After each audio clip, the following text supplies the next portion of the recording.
It was embarrassing, a slow process. I saw my mom cook a lobster. I thought that was pretty cool. And I always loved dogs. And when I made the connection, there's no difference between a pig and a dog. I wouldn't want my dog to be castrated, kept in a, confined where we can't turn around. And then I started to see that there's no, to care about a dog and not a pig, it's like moral schizophrenia.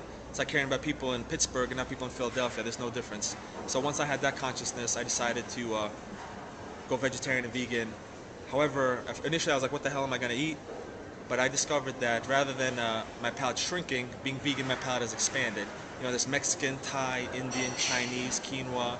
There's so much delicious food to eat that being vegan is a question not of taste, but of habit. Activist. Oh, well, I think like most people, I love animals. I thought I was always an animal lover, even though I was paying other people to hurt animals nonstop.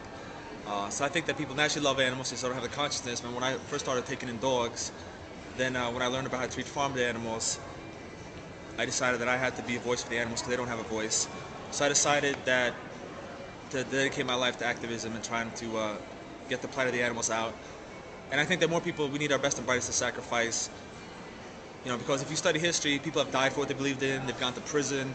What's the big deal if people just go without health insurance and volunteer for a few years? I really think that we need people to come together to push the ball forward for animals, because veganism is a foundation for social change.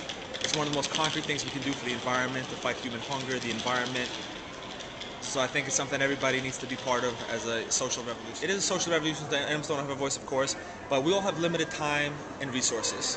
I'm just one person. Most people do eat meat. There's 300 million people in this country. 7 billion people in the world.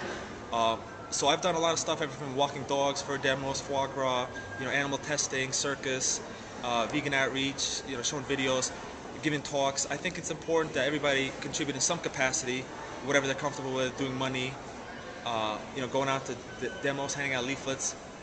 But two things: everybody can contribute in some capacity. Everyone can do a little bit more. A big part of activism for me is getting out of your comfort zone. I'm naturally shy, but leafleting, you realize if two people say, I hate you for saying this, or I love eating meat, PETA, people to eating tasty animals. If me handing out 1,000 leaflets and I meet two jerks, but 10 people go vegetarian and consequently, thousands of animals are spared a life of suffering, what's the big deal? So when I meet people that are first getting involved in activism, there's this people are timid. If you have to realize you got to meet a few jerks, not a big deal. Focus on the good that we're doing. But having been involved in a myriad forms of activism, I think it's very important to focus on what is most effective. So I support anyone that does anything for animals, but at the same time, I think we have to use, be practical too.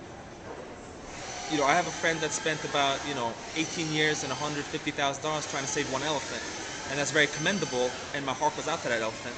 But with that time and resources, if you could have saved 3 million animals, I feel like it's a no-brainer. Or at least work for that elephant and also do other stuff.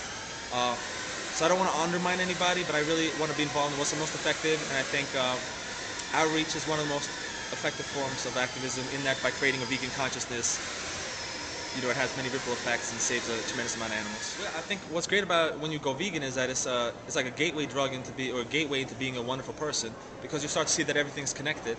And even though every time you're vegan, you're doing something that connects you to others. So it transcends your own ego, and you start to realize that, initially I went vegan for animal suffering, but then you start to see the environmental implications, the way they treat the workers, the poisons that are in our food. You start to see that it's one of the foundations for making the world a better place. If you care about, capitalism being messed up, about ecological collapse, resources being polluted, one of the most concrete things we can do is eat a plant-based diet. There's a war going on. We've got 3 million people in prison in the U.S. There's a lot of social problems.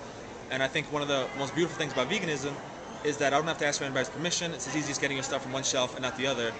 But it is something everyone needs to do or consider to make the world a better place.